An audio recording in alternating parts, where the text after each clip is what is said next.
I am going to call up our final teller of stories and sips today. Give a big round of applause for Phil Zimmerwood.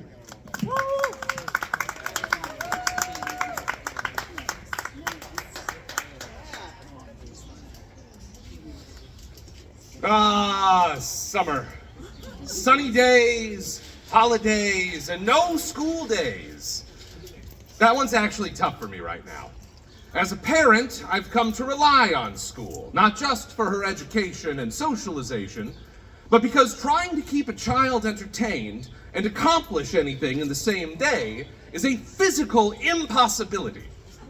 I had chosen too many days of getting things done, and my daughter was growing restless. I knew she needed stimulation, something hands-on, tactile, adventurous but safe. I also knew that I could no longer continue being a good parent and have one more YouTube video described to me. A decision was made, and I knew the perfect place: the Nature Museum. Now, the museum has a special event every day at the same time, a butterfly release. The new butterflies, only just emerged from their cocoons, are brought out in a special box. It's hard work hatching. The butterflies are tired after their transformations. There is a very good chance one will land on you to rest after their first flight. My kiddo is a brave one. She loves critters, grabbing grasshoppers in the park, frogs in Grandpa's pond, wearing cicada shells on her t-shirt like ranks on a general's dress uniform. Truly, I was about to nail it. And we arrived and made our way up to the butterfly atrium. There was already a small crowd of families, but we found a seat right up front where you can really hear the volunteer who opens the box. They're the ones with the best butterfly trivia. Now, from her, we learn that butterfly wings are actually clear, and that the colors and patterns that we see are scales that cover them. Their eyes are made up of 6,000 lenses. Butterflies taste with their feet. Butterflies will drink from puddles to intake nutrients that flowers just don't provide. This is called puddling. And butterflies will form puddle clubs where they do this in large groups. Now, I say we learned, but really I am the only one who learned any of that. My kid was laser focused on the mysterious cube the volunteer was getting ready to open. She could sense critters. The volunteer sets down the box and opens the lid. A flutter of butterflies, and yes, that's the term for a group of butterflies, we learned that there too, rises like iridescent smoke. An expanding and flickering horde of newly minted monarchs create a chaotic, kaleidoscopic canopy above our heads. The parents pause to take pictures of their children, making a core memory. I look down at my own kiddo, my pride and joy, my ward for whom I am responsible. What will I see? Wonder? Excitement? Resounding awe at the beauty of nature?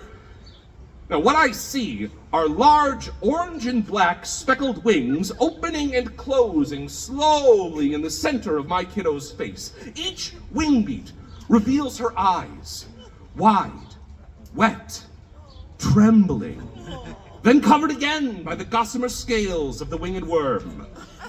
She is frozen in terror.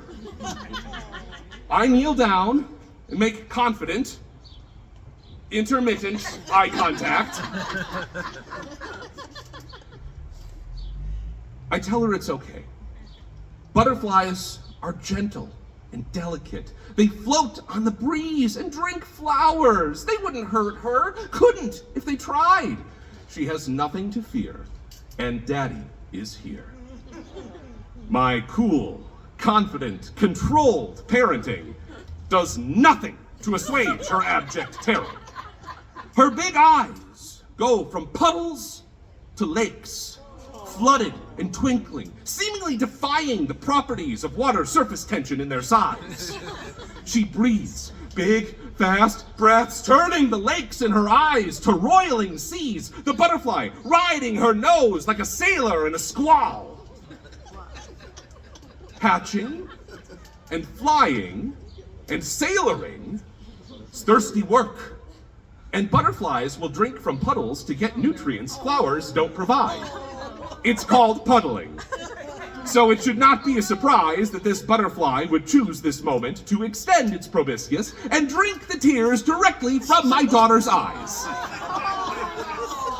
Butterflies will sometimes drink from puddles in groups, forming puddle clubs. They began a membership drive on her face. Landing softly on her cheeks. Now, butterflies taste with their feet. So it's really no wonder that a child, frozen, staring into the 6,000 eyes of an auburn sleep paralysis demon who has tasted her flesh and now begun to drain her precious bodily fluids, might find within her a primal scream to unleash as a final means of survival. And any parent hearing their child unleash such a visceral noise would of course experience their lizard brain override their motor cortex and move to defend their offspring from the perceived threat. So what if a dozen or more butterflies died in the process? That's what lizards do. And yes, monarchs are a protected species, and yes, the threat was neither existential nor real. But, Your Honor, I acted in defense of my child, and I feel I should be released on my own recognizance without bail. Thank you.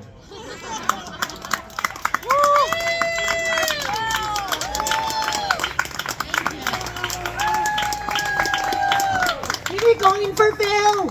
He's so tall. Oh my gosh, my heart is breaking for your kiddo right now.